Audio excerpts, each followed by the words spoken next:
Kindle cake. Naku, ano kaya itsura? Eh di ganito, di ba? Pero ano kaya ang lasa? Aalamin po natin sa ating featured mom, sa ating mom style na si Mami May Bautista.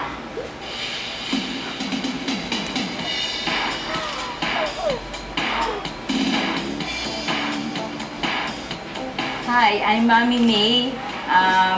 I have 4 children, 3 boys and 1 girl. As of now, busy ako sa Sweet Revenge. Yan ang pinagkakaabalahan ko ngayon aside sa pag-alaga ng mga anak ko sa husband ko. Nag-start ang Sweet Revenge early 2010.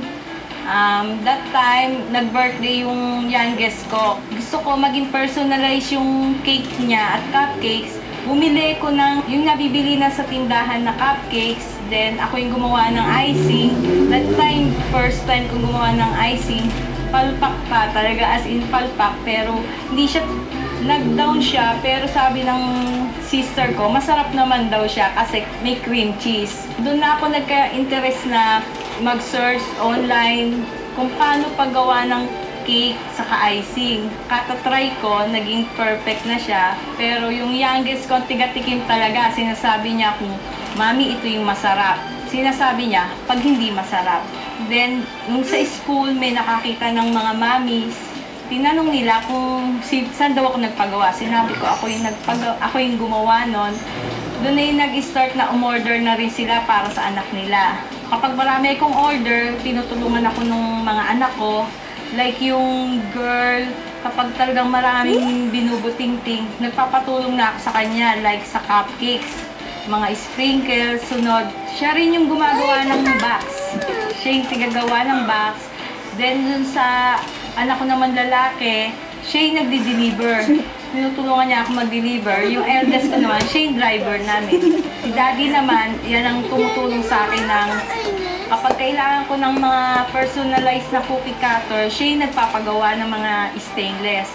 Lagay siya yung sabihin ko sa kanya, daddy ko na yung magpagawa dito kasi wala akong mabili. May mabili man ako, hindi yun yung talagang gusto kong gamitin. Kung nasa labas naman siya ng bahay, tatawagan ko lang siya or ite-text na para pag uwi niya, dala niya na yung kailangan ko. Siya po yung youngest ko, si Ram. Ngayon po, gagawa po kami ng mini doll cake. Kailangan po natin ng marshmallow, confectioner sugar, mini doll, and cupcakes, saka po yung board. Una po munang ginawa, nag-bake po ako ng cupcakes. Then, after nun, lagay ko po siya dito sa board. Sunod, ito po yung ginamit kong doll, mini doll. Tinanggalan ko po siya ng damit. Sunod, binalutan ko po ng plastic yung katawan niya.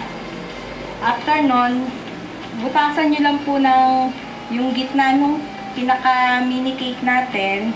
After nun, saka nyo po ilagay ang mini doll. Lagay nyo lang po sa bowl ang desired na marshmallow and lagay lang po sa microwave for 1 minute. After po nun, lagyan nyo na po siya ng powdered sugar. Powdered sugar, then masa lang po. Masa siya ng masa hanggang maging fine yung pinaka-fondant. Lagyan nyo na po siya ng food color. Para po may design yung pinaka-gown niya, i-press nyo lang po yung pinaka-flower. Then, i-wrap natin siya sa ating mini doll.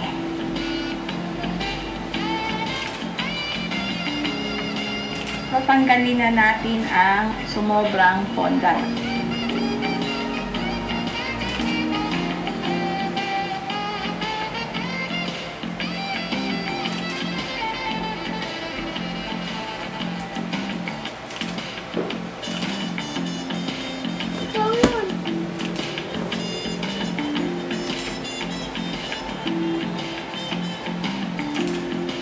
Ito na po ang aming simple at napakadaling gawing mini doll cake.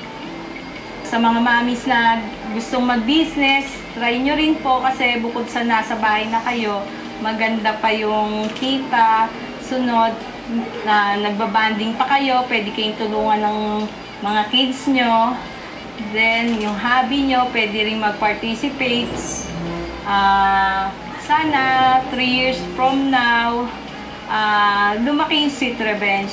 So, nagtuloy pa rin yung pag-iisip ko ng bagong idea para sa ikagaganda ng mga gawa ko at sana dumami pa yung mga client ko.